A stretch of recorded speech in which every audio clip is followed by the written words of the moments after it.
Welcome to the deep dive.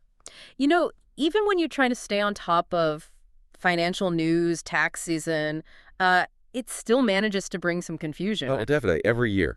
And maybe the most common question, the one that causes like the most stress, is just the basic one. Do I actually need to file taxes for 2024? Yeah, that starting point trips a lot of people up. So today, we're aiming to cut right through that confusion. We've got a pretty straightforward official guide here that covers the filing requirements for most taxpayers. And our whole mission in this deep dive is simple. Pull out the absolute must-know info for you. Exactly. Think of this as your shortcut. We want you to finish listening feeling totally clear, really confident about whether you need to file or not. We're going to zero in on those specific income levels, those thresholds, that determine if you, based on your situation, have to file a return this year. Because honestly, figuring out if you need to file, that's step one. It's the foundation. Right. It's the piece that unlocks everything else, and it's where, like you said, people get stuck. So let's get you unstuck. Okay, let's do it. So, diving right in, what are the core things, the key elements that decide if you have to file for 2024? Well, the source we're looking at boils it down nicely. It's really three main variables. What do you think? Yeah. Your filing status, single, married, that kind of thing. Then your age at the end of 2024. And third, of course, your gross income. Okay, status, age, gross income. Those three together kind of draw the line. That's the formula, basically. Yeah. And it's important, like you mentioned, this guide is for most taxpayers.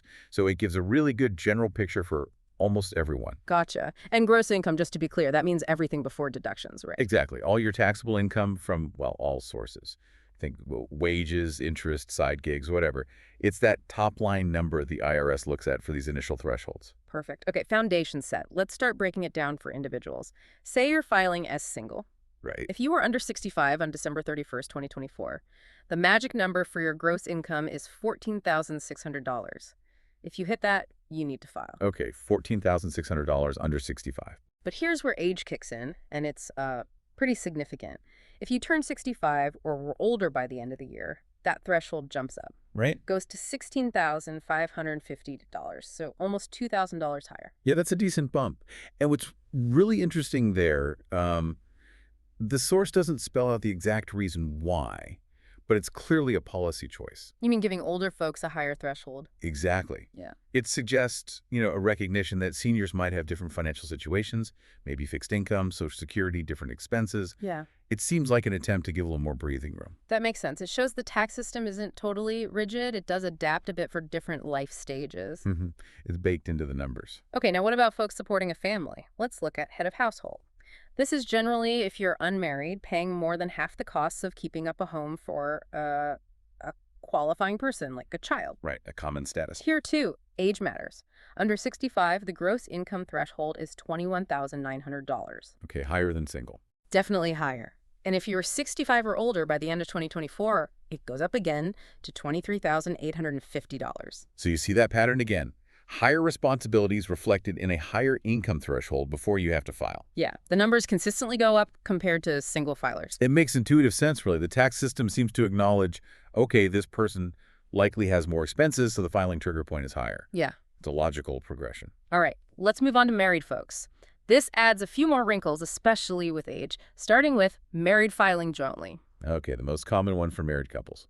Here, it depends on the age of both spouses, so there are three different levels. First, if both you and your spouse were under 65 at the end of 2024, your combined gross income needs to hit $29,200 to require filing. $29,200 for two people under 65. Got it. Now, scenario two. One of you is 65 or older, but the other was under 65. Okay.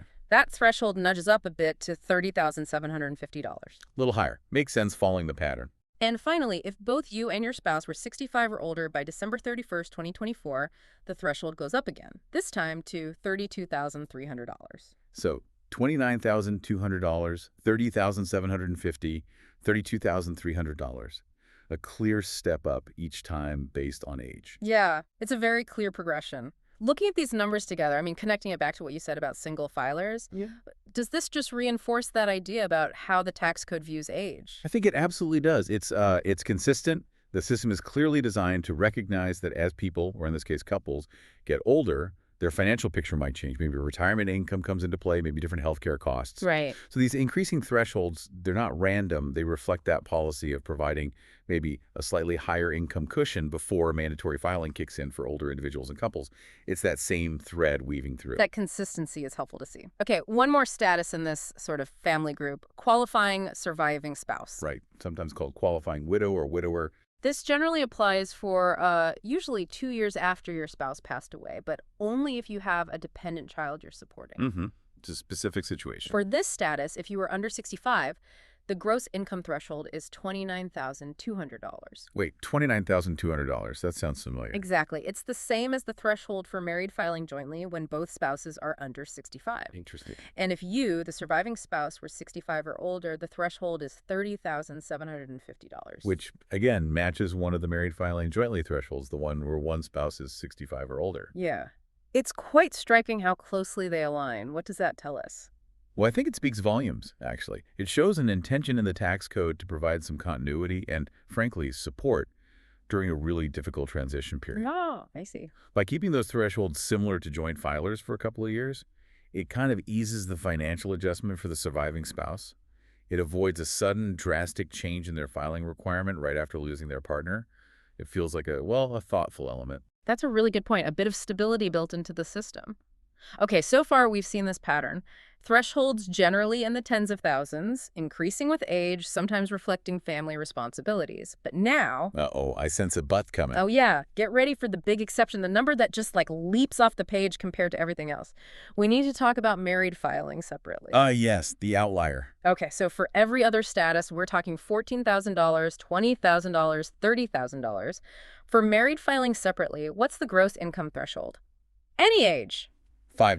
$5, not $5,000, just $5. Just $5. Whether you're 25 or 75, if you choose married filing separately, the threshold is $5. That is, wow, it almost feels like a typo. What does that practically mean for someone thinking about this status? It means, practically speaking, if you are married and choose to file separately, any income you earn, literally anything more than finding a $5 bill on the street, is almost certainly going to require you to file a tax return. So basically, if you earn any real money, you have to file if you use this status. Pretty much, yes. And that $5 threshold is so incredibly low, it effectively guarantees a filing requirement for anyone with even minimal earnings who chooses this status.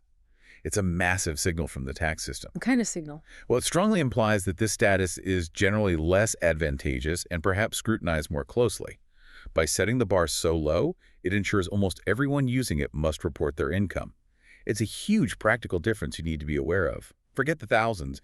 Here it's just $5. Okay, that's a critical takeaway. That $5 number is definitely the standout exception. So let's just quickly recap for everyone listening. Good idea. We've walked through the main filing statuses: single, head of household, married filing jointly, qualifying surviving spouse. And that very unique case, married filing separately.